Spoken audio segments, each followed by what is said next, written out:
4G coverage. So I'm not really sure what happened there. Maybe if I can just get a quick confirmation of you guys who are on the stream, if you can hear and see me. But it doesn't bode well if I'm already being, if the software is glitching already. Okay, it's awfully quiet here. I know there's only a few of us, but if I can just get one. Okay, there we go. Thanks, Collie. Kolle hond, maar dankie voor die boodskap. Dankie Omar. So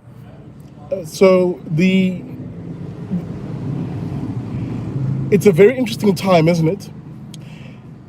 If you've been paying attention, you would have seen what happened in the US, in Washington, D.C. yesterday, where a mob, a mob of Trump supporters, and I'll get into the various theories and conspiracies around, were they Trump supporters, were they Antifa, blah, blah, blah. We'll get into that in a moment. But as I always do, I go off of the basis of the evidence as it is in front of me.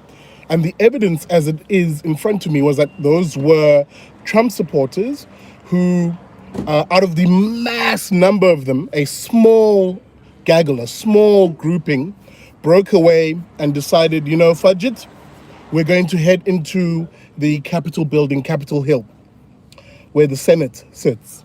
And from there, I don't know what the plan was when they got in, but, basically they stormed the building.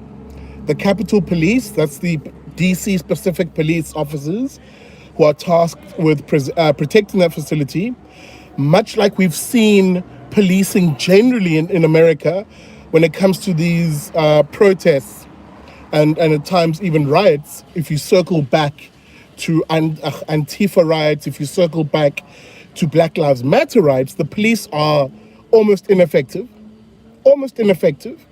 Because if you think about it, for the past 6, 7, 8 months, this has been the major issue in America, hasn't it?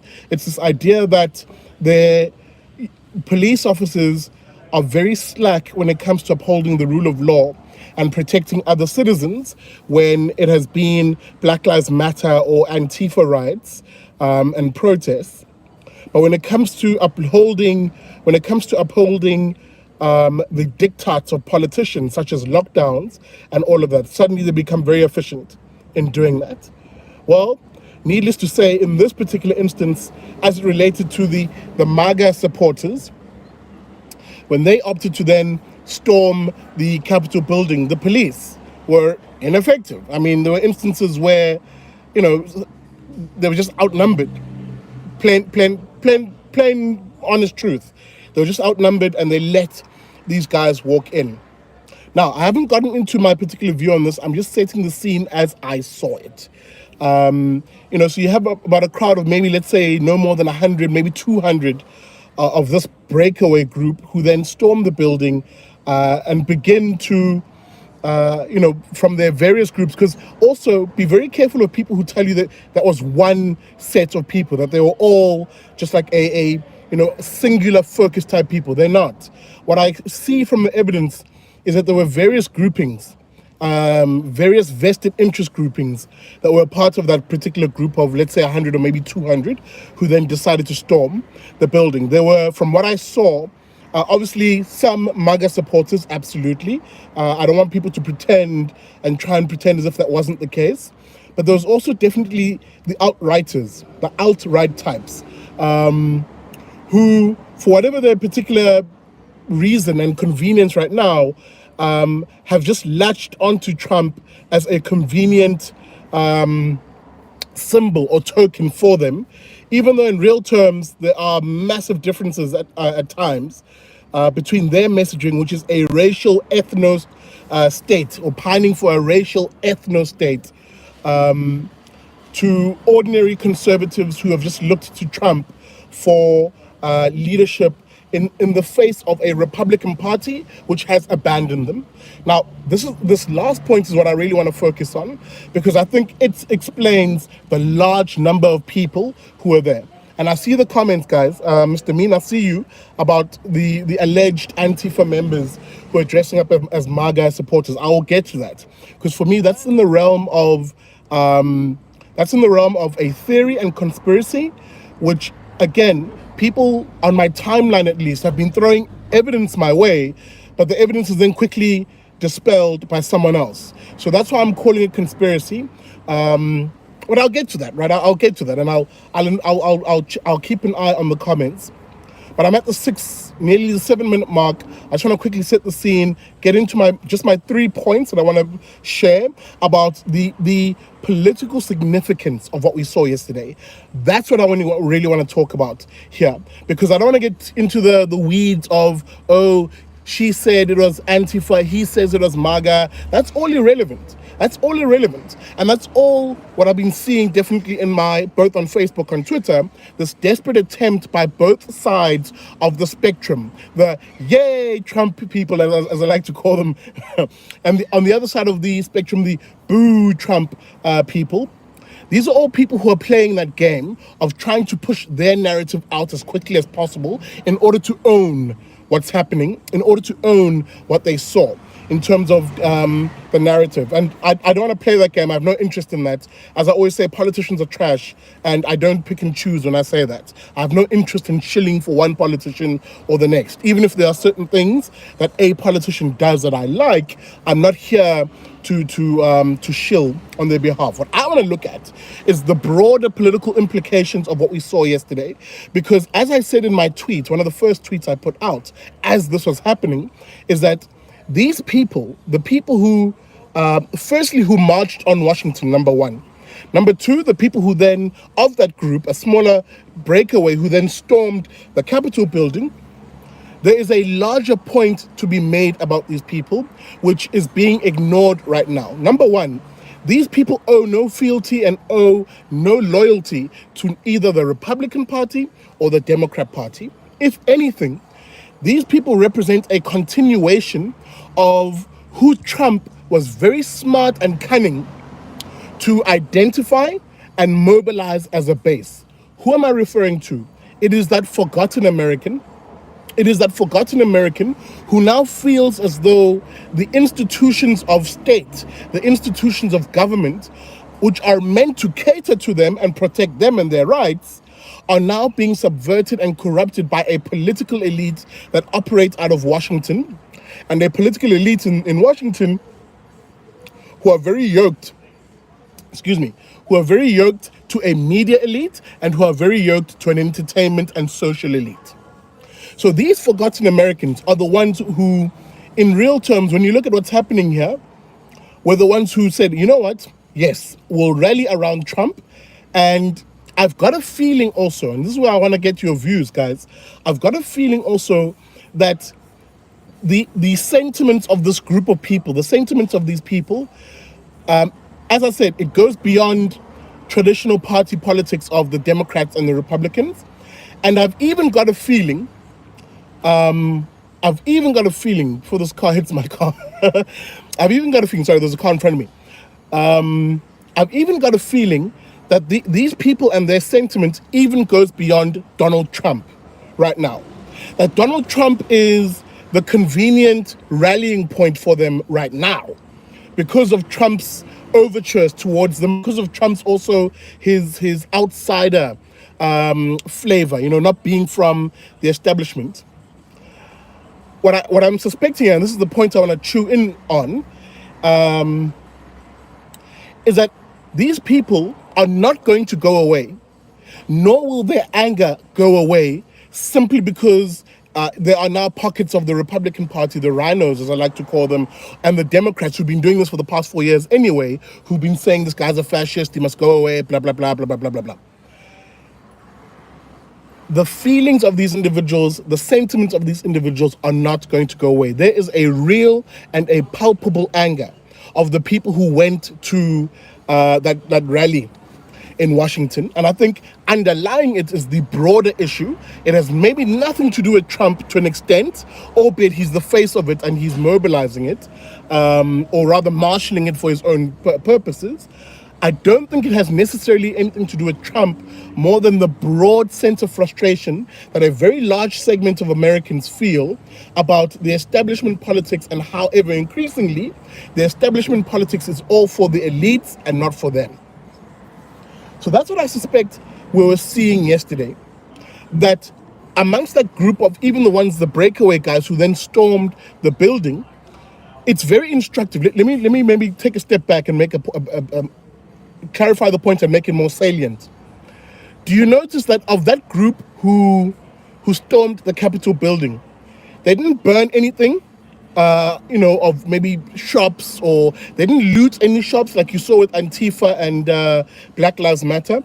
They didn't terrorize other citizens, innocent people. They didn't go to the private homes of politicians. No. They went straight to effectively the seat of power, the institutions which I've just argued, they argue have been corrupted and no longer serve them. So it was a very focused attack, if you will, on the state by a people who, I'm trying to make the point here, are incredibly frustrated and feeling alienated from the process of decision making, so that everything else is just an add-on to this core fundamental political problem here, fundamental political issue.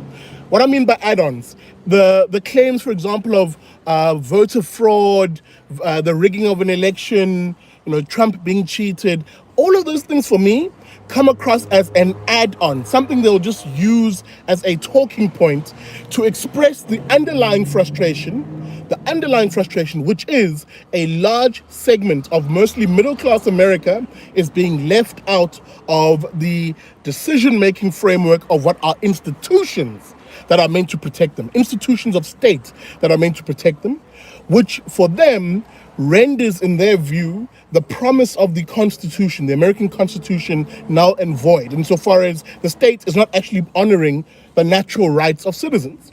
That's the frustration I feel is at the heart of what we saw yesterday. And what I'm noticing, sadly, given how shallow they are, and I'm sorry if this criticizes you in the process, but it has to be said.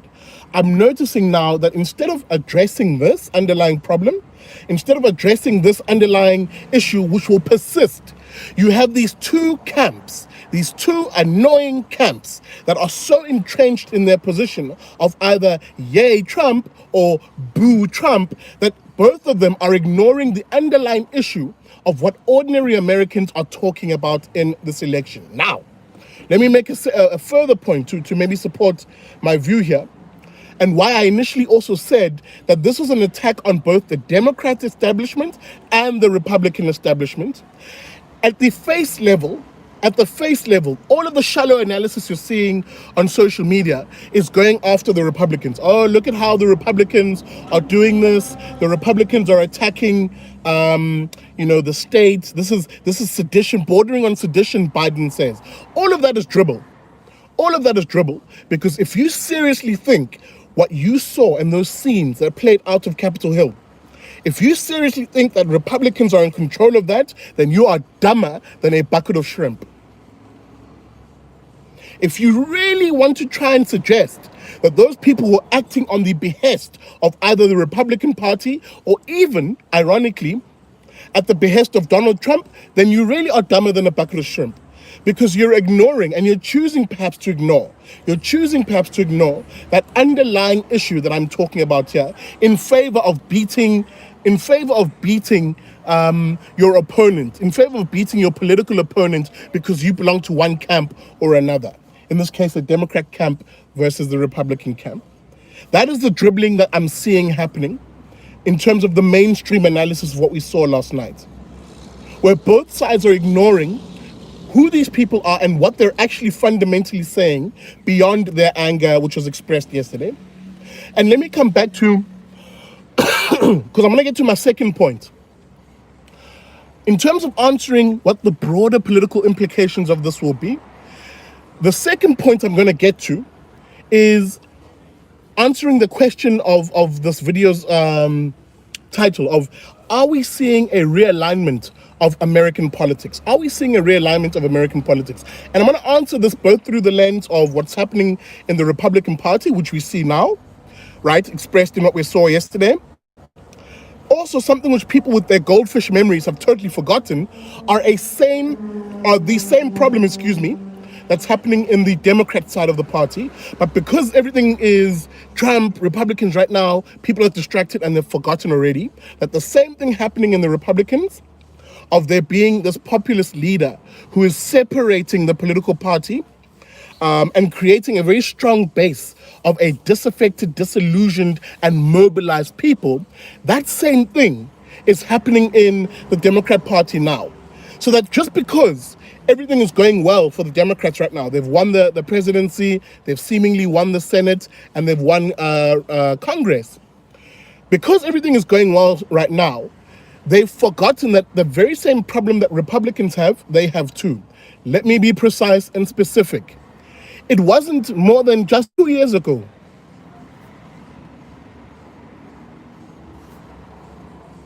Sorry, I'm seeing a buffering symbol. I'm not sure if I'm still with you, but I'm going to pause because I'm about to make a very important point about what you're seeing at the Republican Party right now is also going to play out in the Democrat Party and what they think.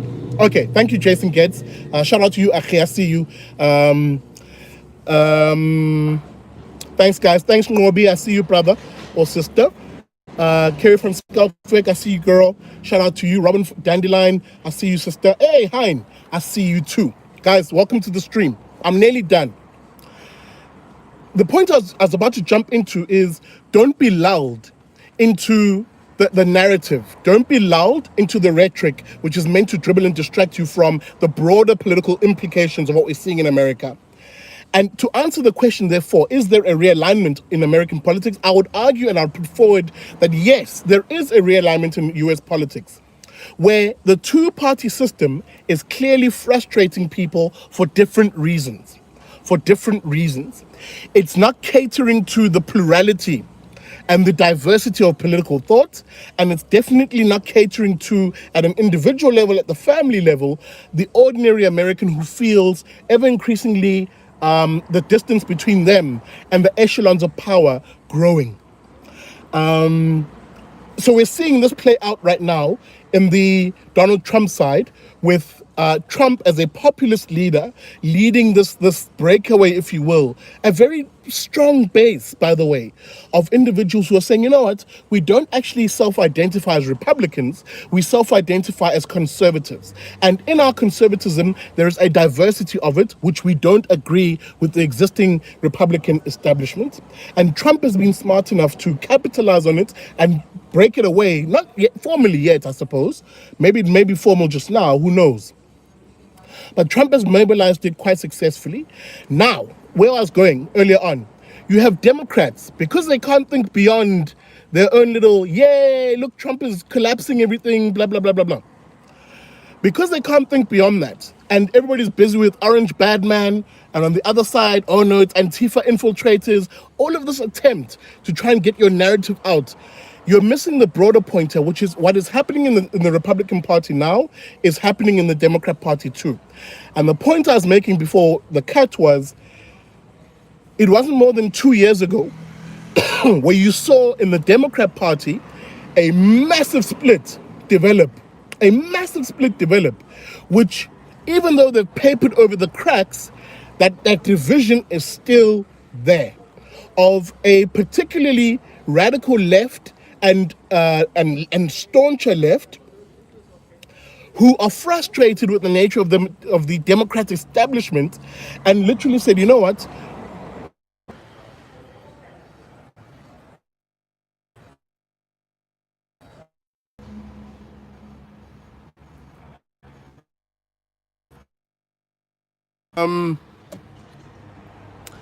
lots of buffering, man. Tallulah Moon, I'm not sure if you're saying yep to me being back or you were commenting on someone else. Okay, thank you, Colahont. I appreciate you for being someone who just gives quick feedback. Guys, let me finish this point because it's amazing how when I'm about to talk about the Democrats, this thing starts buffering and shutting out. But I'll conclude the point by saying split you're seeing happening in the Republican Party will be a similar split that you'll see happen because it's not gone away. It's not gone away. You'll see a split happen in the Democrat Party where the left, the sharp left, the ultra left, and the more radical left in that party literally also threatened a splitting, if you will, of that party. Just think back about 2 or 3 years ago. Was it 2 or 3 years ago? Excuse me, I'm crossing my wires here. 2 or 3 years prior to the 2016 election, when it was the primary race between Hillary Clinton, crooked Hillary, and no, what's his name? This commie, this filthy ass commie with the crazy demeanor, Bernie Sanders. Commies out here, man, looking crazy. But you'll remember what happened there, where the Democrat Party literally nearly split in two. Why? Because there was a major base that Bernie Sanders had tapped into, had developed, had matured, and had literally said, guys, ride or die. And only at the very end, Bernie Sanders, he then said, well, okay, guys, I give up. I concede to Hillary Clinton, blah, blah, blah. That is the only difference between Bernie Sanders and Donald Trump. Donald Trump has just literally said, no, I'm not going to concede. And if needs be, it seems as though he's looking to ride and grind out this base that he's developed to the very end, or in a different direction completely, maybe as a new entity. Who knows? The point I'm driving at here is, don't fool yourself into thinking that this is only happening in the Republican Party, only because right now, all of the loud hoorah centers around Trump and the Republicans and his base.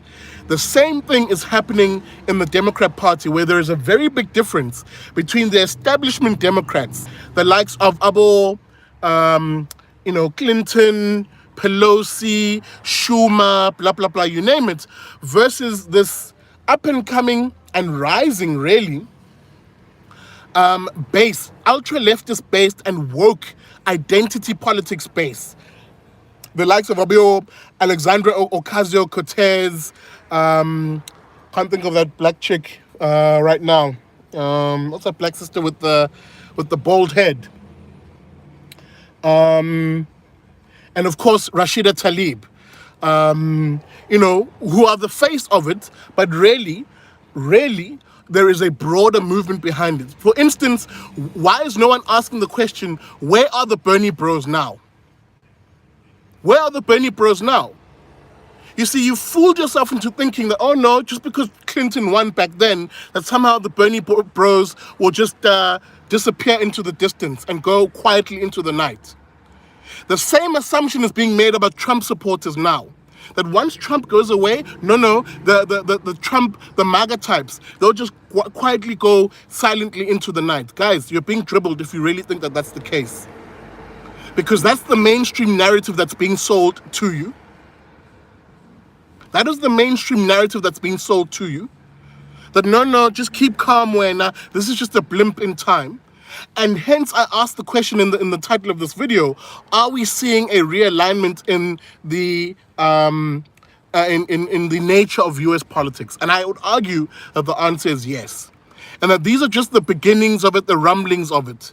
And what you see on the Republican side right now, we've already seen on the Democrat side. And on the Democrat side, it too will find some moment, some catalyst, some leader who will lead a breakaway of sorts. And who knows, maybe America might actually move away from having a two-party system. So that's my thoughts on this, guys. Let me know what you think. Let me know what you think. And no, I'm not going to entertain the two sides of this debate. I'm not going to entertain the yay Trump or the boo Trump people. There are broader issues here that I want you to think about. There are broader issues that I want you to apply your mind to. I'm not going to be like yay Trump or boo Trump or whatever, because that's the other thing I've noticed online now. People get very upset with you when you don't parrot their talking points. They get very upset with you Oh, but Big Daddy, I thought you were pro-Trump. No, guys, how is it possible that you can think that? I'm the guy who literally says hashtag politicians are trash. And you suddenly think I'm going to parrot and shill for a particular politician. It doesn't make sense, guys. It doesn't make sense. I've told you how I look at politicians. Every politician, whether it's Donald Trump, Ramaphosa, John Steenhuisen, Bernie Sanders, I always argue every politician in how every politician in how I analyze them, I look at them through the lens of them having a good, a bad, and an ugly. The problem with Trump is so many of you are so deranged, so many of you have the Trump derangement syndrome, that if I say anything good about Trump in that metric of good, bad, ugly, oh no, you support Trump, blah, blah, blah, blah, blah.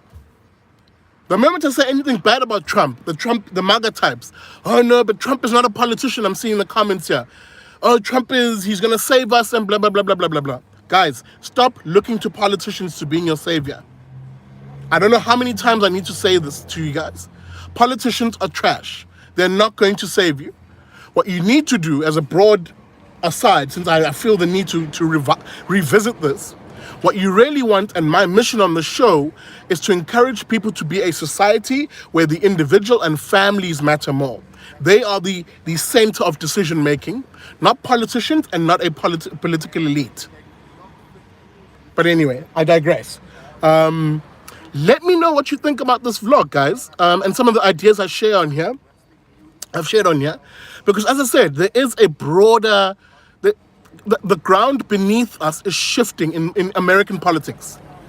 The ground beneath us is shifting a little bit, and people are so lost in their little camps of yay Trump or boo Trump that they don't see the broader implications of what's happening here, and how it is both the Republican Party and the Democrats who will be shaken up by all of this. Let me know what you think, guys. Really appreciate your views.